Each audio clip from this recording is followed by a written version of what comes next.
little dorky video is for the cuties that asked me about my Miami trip a while ago.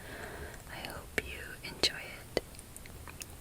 So, as some of you know, I am a Floridian, born and raised, and I've lived in and visited all over Florida.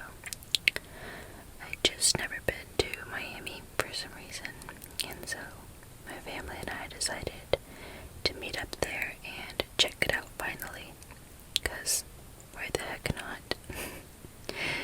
So we get there and we drive down to South Beach because that's where the hotel is supposed to be.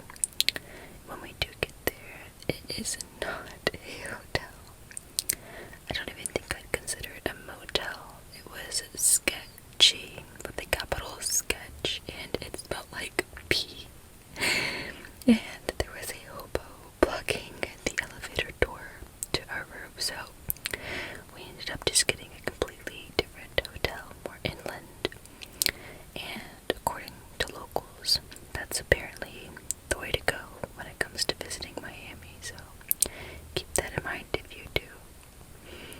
The first thing that I noticed when I got there were the coconut trees. Back in Tampa and the Panhandle, we rarely saw these, and so I was kind of geeking.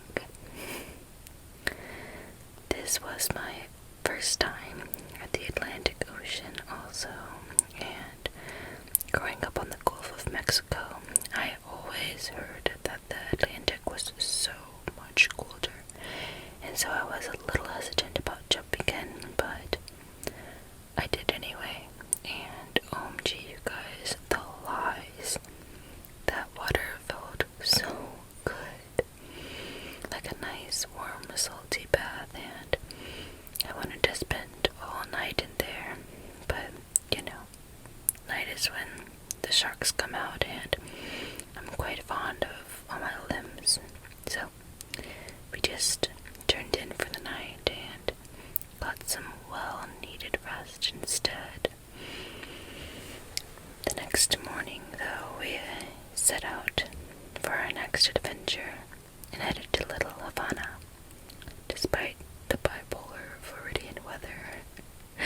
And, oh my gosh, I still have dreams about that food. And the mojitos were amazing. I don't regret gaining those 4 to 5 extra pounds at all. After we did that, we walked around a little bit and checked out some of the cute mom and pop shops and kind of just people watched. A lot of them were so fascinated with that chicken. They loved it so much, and I just thought it was really funny. It started to rain a bit more in Miami, so we decided to drive up north to Fort Lauderdale, where the storm had already passed by. I personally liked Fort Lauderdale a lot more than Miami. It's way less crowded and a lot cleaner looking overall, so yeah, I just really prefer Fort Lauderdale.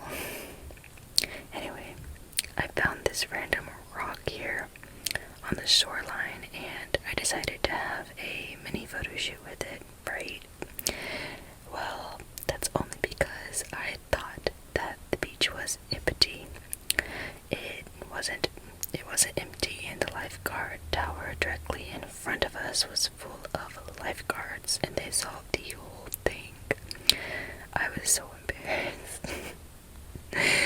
But it was well worth it, because look at how gorgeous this place is. It's just, it feels like home to me anyway. I definitely got some sand in places that sand shouldn't be though, and washing it off left me kind of soaked. So to dry off, we drove around a bit. That way I didn't drench the floors of the restaurant we were about to head to later after the beach. And I love this sunset. It was so beautiful. I love sunsets so much, and I love driving around there. It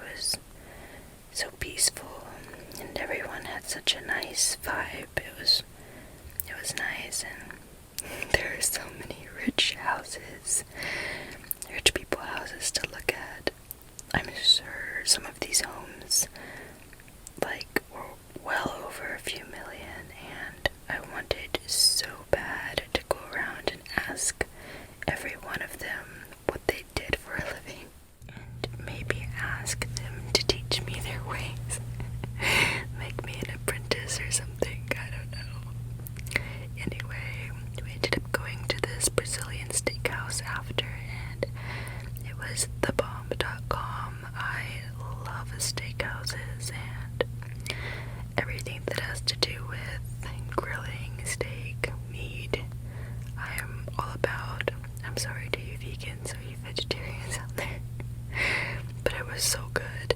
And the weirdest thing about that place though was that maybe I'm uncultured, but they served us baked pineapple like on a skewer with like cinnamon and honey on it with the steak. So that was really, it was really cool, interesting.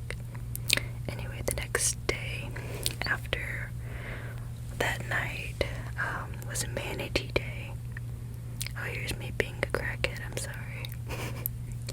But let me tell you, we got to see a lot more than manatees that day. Miami is crawling with wildlife, including these giant freaking iguanas, and they were everywhere. I mean, I loved it, but it was a lot.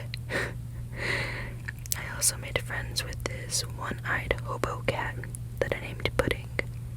I hope Pudding's okay. So, we finally jump in our kayaks later to go say hi to the manatees, and oh, I can't tell you guys how magical that was. These animals are so serene and gentle. I guess that's why they call them sea cows. Apparently in like 1493, Christopher Columbus saw a few near the Dominican Republic and mistook them for mermaids, saying they were not half as beautiful as they were painted. Today there's only about 1,300 of them left alive, and they're very endangered, especially due to the amount of boats that keep chopping them up with their propellers. I actually saw a few of them with scars on their backs and tails, and that really hurt my heart, but it is what it is, I guess. Anyway, we paddled around the cove and headed to a nearby island around back. I learned that day that iguanas like to climb trees, I guess to sunbathe and maybe assert dominance. I don't know, I was very intimidated with them hovering over me though. I also found some cool coral, different types, and some conch shells. Some were occupied and some were vacant. This one here was definitely occupied. It was really cool to see wildlife again. I've been cooped up for so long, and this was just really cool. Even if they kind of creep me out, they look like little aliens. Like, they're so interesting to watch. I also found a ton of sea urchins that I almost stepped on like 5 times. That was really cool though to see too. I ended up leaving with the others after a few hours on the island, and we packed up and we paddled back to the manatees to say goodbye before we left. This time I got to see the mommy manatee right there with the baby behind her. It was really cool to see them. It was really sweet. They were a lot more curious, I guess you could say, this time round, and they let us get a lot closer. Before leaving, I had to get one last look at these guys though. I wanted to show you the difference between the older and the younger. Those green ones right there are the younger ones, and that is the older, adult-grown version, a fully evolved one. They look like Pokemon to me, the way they evolve. It's crazy. Our last day in Miami was a chill one. we got up kind of early and headed to this really cool nearby bakery where literally no one knew English, and with me looking the way I do, they thought that I spoke Spanish, and so that was very interesting. They had really good stuff there though, and even though our orders got mixed up with someone else's, I really liked the random pastry I got. I think it was guava, but after that we said our goodbyes and got on our planes. That's it. I hope you guys liked my really random story, and I hope you sleep well tonight. I'll see you soon in our next video.